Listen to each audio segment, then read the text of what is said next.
You have no right to pollute the air or the water or your neighbor's property. You can't dump your garbage next door and all these things. So it's very, very protective. Early on, the courts didn't protect private property. They allowed it. And big corporations and governments were the polluters. And so in the Industrial Revolution, there was not enough respect for private property.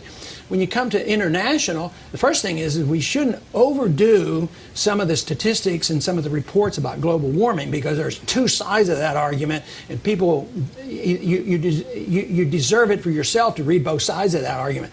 And also, which side do you believe? I don't have the final answer, but I tend to think it's overblown. Okay. I tend to think it's overblown, but I also think if there is man-made pollution, it might be in China, and I know that I'm not willing to tax you or send troops over there to close down plants in there. So what would you do? Talk to them, and if you don't have if you set a good example here, and we don't pollute and don't contribute to bad air, I mean, I think that is important. I think it is a contributing factor.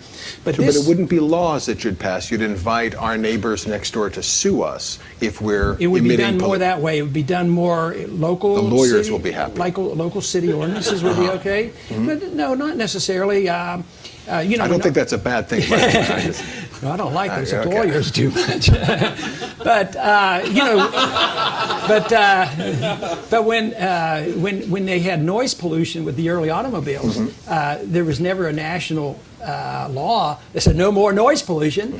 It occurred out of common sense, what the people wanted. And some cities said, hey, you're making too much noise, you're disturbing the peace. That's a legitimate role for local government. Don't disturb the peace. But if you're 150 miles out of town and you have a noisy machine, maybe they wouldn't have had to put a muffler on. But if you have a national law, they pass a law that might put a farmer out of business, because he can't adapt to some federal regulation. I look at the EPA approach sort of like, prior restraint in the media. There's lots of bad things the media can do, and they have to be responsible, and they're liable, and they can be checked in the courts.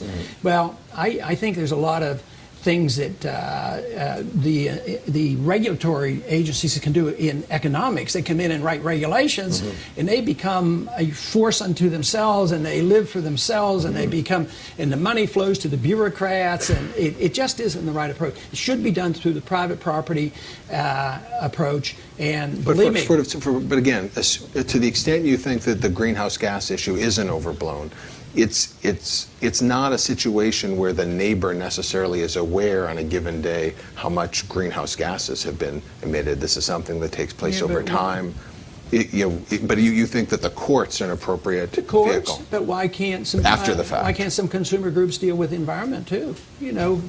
Just like they do about products. They value products, and if there's a consumer group that might say, I live next to Dow Chemical, and they're responsible neighbors, and they do well, but there has to be a consumer connection. Yeah, if you're an industrial why couldn't they're motivated to watch their emissions, but what if we didn't have the EPA, and what if a group got together and say, hey, look, this is, and prove the damage, and you should have an easy access and recourse in court, which is has shortcomings, but it would be much better than depending on the administrative, regulatory bureaucracy that seems to be not very efficient, and then you end up with FEMA taking care of hurricanes. The efficiency of FEMA and Department of Homeland Security. I feel a lot less secure with that approach.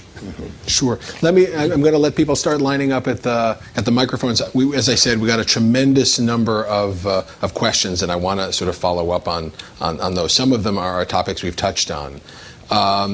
What federal bureaucracies do you think could be quickly eliminated upon your taking office, and which ones will you attempt to eliminate over the course of your administration? We only have 20 minutes left. Well, I would start off with two pretty easy ones. I just don't think the federal government has the authority to regulate your local schools, so I'd get rid of the Department of Education. I would get rid of the Department of Energy. Energy should be developed in the marketplace, just like computers and electronic technology, free markets. And the Department of Homeland Commerce? Department of Commerce probably doesn't serve much. I would work on that as well. And, Health and Human Services? Health and Human Services, eventually they wouldn't be high targets, but those are, because I have in my thoughts always transitions on priorities, because you can't turn a switch and eliminate that. You have to have goals, and I also know that we don't reach perfection in freedom, and fortunately we don't reach perfection in socialism too. But you have to have goals, and you have to move in a direction. So for medical care and things like that, I would have transitional programs, but I would emphasize that we can do that with getting rid of the taxes. Medicare would be gone. No, well, eventually. Yeah, eventually, because they'll self-destruct anyway. What happens when the dollar doesn't buy anything? I mean, they're going to be out in the streets. I want to take care of them until we have a better system. But I want young people to get out of Social Security. Why should they have to pay for it? Because they're going to pay for these trillions of dollars of obligation. They're not going to get anything out of it. So most young people say, yeah, I'd like to get out of that. But how would you pay for the ones dependent? It has to come from overseas spending. If you add up everything that we do overseas, and now with the constant additional obligation to take care of all those injuries and sickness, I mean, we're up to over $1 trillion a year in maintaining our empire. So I'd save hundreds, maybe $500 billion, you could say, have a stronger national defense, have the money to cut some of the deficit down, and still tide people over who are dependent, those who have become dependent on government. We don't have to attack them. And sometimes, the conservative approach is, oh yeah, entitlements. And they're trying to nickel dime some of these programs now. At the same time, they have no remorse whatsoever to sending more and more troops around the world and killing people, and our people getting killed. I mean, it's an absurd policy where a more sensible approach would be come back, stop the killing, save some money, help the people that are dependent on these funds. And it's not as antagonistic. But in my own heart, in my understanding of economics, if you really care about helping the poor people, you need more Googles. You need more companies that are rich and strong, and people are well paid, and they get their health benefit. That's what we need. We need more freedom. We don't need more handouts and more safety nets, because the safety nets protect only the bureaucrats. I want to, again, I have lots more questions, but I know there's a long line here. I think, is the microphone on? Is the microphone on? It doesn't sound like it's on. Can we turn the mic on? Oh, I'm worried about having you play with the mic. Try again. Is it on? Yes. Thank you so much for coming. The military's don't ask, don't tell policy is really a very dishonest euphemism. In reality, a gay man is prohibited from serving in the military. If he talks about his personal life, or if it's somehow discovered, he's fired, regardless of his ability to do the job. If you're elected president, will you revoke don't ask, don't tell, end discrimination based on sexual orientation? If not, how do you reconcile that with libertarian ideals? I answered this question, on national TV, and I started off by being very, well, not very, but at least sympathetic to this idea, don't ask, don't tell doesn't sound all that bad to me, and I think that's what you're referring to. It doesn't sound all that bad, because I think as an employer, that which I've been, and I've been, talked to people, I've never asked them anything, and I don't want them to tell me anything. But the important thing was, what I said was, I don't see things, I don't see rights as gay rights, women's rights, minority rights. I see only one kind of rights, the individual. The individual has their right to their life and their liberty, and everybody should be treated equally. So when it comes to the military, I talked about disruptive sexual behavior. And quite frankly, there's probably a lot more heterosexual disruptive behavior in the military than gay disruptive behavior. So I would say everybody should be treated equally, and it shouldn't be designated. They shouldn't be discriminated against because of that alone, which means that even though those words aren't offensive to me, that don't ask, don't tell doesn't sound so bad, I think the way it's enforced is bad. Because literally, if somebody is a very, very good individual working for our military, and I met one just the other day in my office who was a translator, and he was kicked out for no real good reason at all. I would want to change that. I don't support that interpretation. You mentioned, you're all about liberty and individual rights, life, liberty, happiness. What about for people who get to this country but weren't born in this country? Immigrants, illegal immigrants. Oh, illegal. I guess I can't enforce illegality. I would say that they should get in the back of the line.